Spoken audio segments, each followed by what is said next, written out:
Perkhidmatan Utama JANM menyediakan penyata kewangan kerajaan Persekutuan PKKP. Ia akan dibentangkan di Parlimen pada setiap tahun. PKKP merupakan dokumen rasmi yang akan diaudit oleh Ketua Audit Negara. JANM juga menguruskan pembayaran dan terimaan kerajaan Persekutuan. Segala pembayaran dan terimaan perlu dilaksanakan dengan telus dan mematuhi peraturan kewangan yang ditetapkan.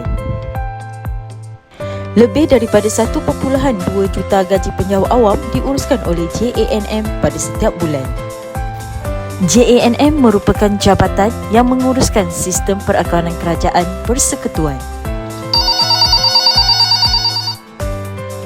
Hello, Jabatan Akaunten Negara Malaysia, boleh saya bantu? Saya nak tanya berkaitan MPSAS. JANM merupakan pengkubal piawaian perakangan sektor awam Malaysia MPSAS dan piawaian perakangan Islam Baitumal Zakat dan Wakaf PPIBZW. JANM telah membangunkan sistem perakangan berkomputer iaitu IGF-MAS, iSpecs, iSPLN dan yang terkini iPayment.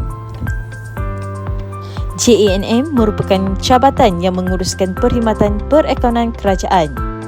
JANM turut memberi khidmat nasihat perundingan perakangan dan kewangan dalam sektor awam serta memastikan pematuhan dan penguatkuasaan tata cara pengurusan perakangan dan kewangan.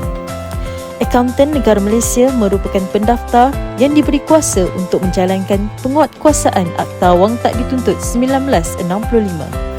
Wang tak dituntut WTD merupakan wang yang sepatutnya dibayar kepada individu ataupun syarikat tetapi tidak dituntut dan tidak aktif di dalam akaun untuk tempoh masa tertentu.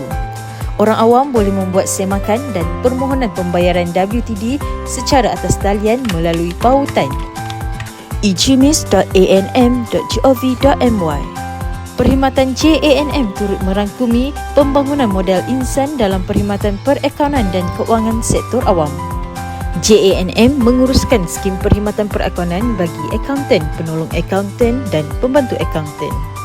Seiring dengan era pendigitalan, JANM telah membangunkan aplikasi bagi pengurusan perakangan dan kewangan seperti eCUMIS, eMaklum dan ePayslip. Kesemua aplikasi tersebut boleh dimuat turun melalui Galeri Aplikasi Mudah Alih Kerajaan Malaysia di App Store dan Google Play.